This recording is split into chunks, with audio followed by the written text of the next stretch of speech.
بسم اللہ الرحمن الرحیم۔ السلام علیکم ناظرین۔ 1324 عیسوی میں عثمان خان اول کی وفات کے بعد سلطان اورحان نے مجاہدین کی قیادت سنبھالی۔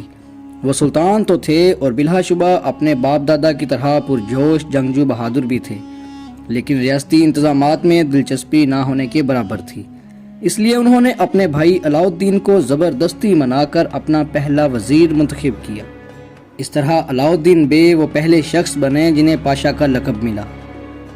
سلطان اورحان نے ریاست کی تمام چابیاں اپنے بھائی کے حوالے کیں اور خود عثمان غازی کی وفات کے بعد مسلسل 5 سال بازنطینیوں پر پے در پے حملے جاری رکھے۔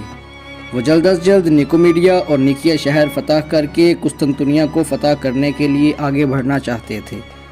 سلطان بننے کے 5 سال بعد 1329 یعنی کہ 1329 میں اورحان کی علاؤالدین پاشا سے سوگوت میں ملاقات ہوئی، جس میں علاؤالدین پاشا نے تمام آئیڈیاز کو سامنے رکھا جس سے عثمانی سلطنت ایک مثالی سلطنت بننے جا رہی تھی۔ اگر آپ ان کے متعلق جاننا چاہتے ہیں تو اس سے پہلی ویڈیو کا لنک ڈسکرپشن میں موجود ہے۔ آج ہم پہلی باضابطہ عثمانی فوج کے قیام پر بات کرنے جا رہے ہیں۔ ناظرین، ابتدا میں علاؤالدین پاشا نے سپاہیوں کی پیدل فوج تیار کی اور انہیں فوجی تربیت دینے کے لیے ایک نیا نظام تشکیل دیا۔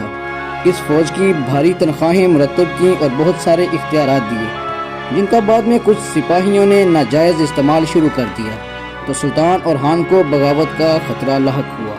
لہٰذا علاؤالدین پاشا نے اختیارات ضبط کر کے اس فوج کی تشکیل نو کی اور اس کے ساتھ ساتھ جینی سریز یعنی نئی فوج بنانے کا فیصلہ کیا، جو سلطان اورحان کو بے حد پسند آیا، کیونکہ اس فوج میں صرف ان نوجوانوں کو شامل کرنے کا فیصلہ کیا گیا جو بازنطینیوں کے بچے تھے اور خود بخود جوک در جوک اسلام قبول کر رہے تھے۔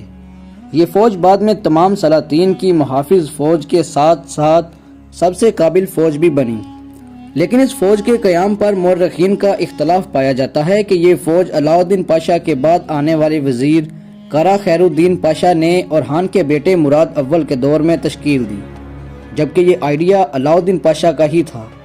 جینیسریز اور پیادوں کی تنخواہیں مقرر کیں اور اختیارات کو تقسیم کر دیا گیا۔ اس نئی تنظیم سازی کے بعد پیادوں کا محل میں عمل دخل ختم ہوا اور بغاوت کا خطرہ بھی ٹل گیا۔ ناظرین، اگلی تیار کی جانے والی فوج گھڑ سواروں کی تھی اور تمام مجاہدین کو تنخواہ کے ساتھ ساتھ جاگیر بھی تحفے میں دی جانے لگی، کیونکہ اس سے پہلے یہ لوگ بغیر کسی لالچ اور تنخواہ کے اللہ کی راہ میں جہاد کیا کرتے تھے۔ اب عثمانیوں کے پاس 3 طرح کی فوج تھی، جن میں تنخواہ دار پیادے یعنی پیدل فوج، جینی سریز یعنی نو مسلم نوجوانوں کی تنخواہ دار فوج اور تنخواہ دار جاگیردار گھڑ سوار۔ ان تمام فوجوں کے علاوہ ایک اور شاندار فوج تھی جن کے سپاہی اللہ کی راہ میں جہاد کرنے کے لیے تنخواہ پر بھرتی ہونا یا ریاست سے جاگیر لینا نہیں چاہتے تھے۔ اس فوج کے مجاہدین ارطغرل غازی اور عثمان غازی کے زمانے کی طرح جہاد کا اعلان سن کر سلطان کی مدد کو پہنچتے۔ اس فوج کو اکنجی کہا جاتا ہے۔ اکنجی سپاہی سب سے خطرناک سمجھے جاتے تھے کیونکہ یہ جنگ سے پہلے دشمن پر چھاپے مارتے اور بعض اوقات ان کی فوجوں میں شامل ہو جاتے اور پھر موقع ملنے پر بازی پلٹ دی جاتی۔ اس طرح اکنجیوں کو سب سے زیادہ خطرات کا سامنا رہتا، لیکن ان کی دہشت دور دور تک کفار کی نیندیں حرام کرتی۔ علاؤالدین پاشا کی اس فوجی تنظیم سازی نے نہ صرف اورحان بلکہ آئندہ آنے والے عثمانی سلاطین کی قوت میں بے پناہ اضافہ کیا۔ ناظرین، اس کے علاوہ علاؤالدین پاشا نے کئی دینی مدارس بنوائے اور بہت ساری مسجدوں کی تعمیر کا آغاز کیا۔ 41-42 سال کی کم عمر میں ہی 1331 یعنی 1331 میں علاؤالدین پاشا وفات پا گئے اور ان کی وفات کے 4 سال بعد 1335 یعنی 1335 عیسوی میں بورسا کی مسجد کی تعمیر مکمل ہوئی، جو انہوں نے شروع کروائی تھی۔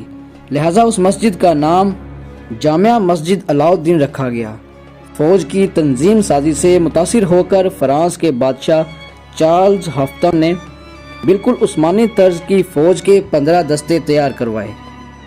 اورحان کو اپنے بھائی علاؤالدین سے بے حد محبت تھی، اسی لیے دونوں بھائی ایک ہی مزار کی چھت تلے دفن ہیں۔ ابھی تک کے لیے اتنا ہی۔ اپنا بہت سارا خیال رکھیے گا۔ اللہ حافظ۔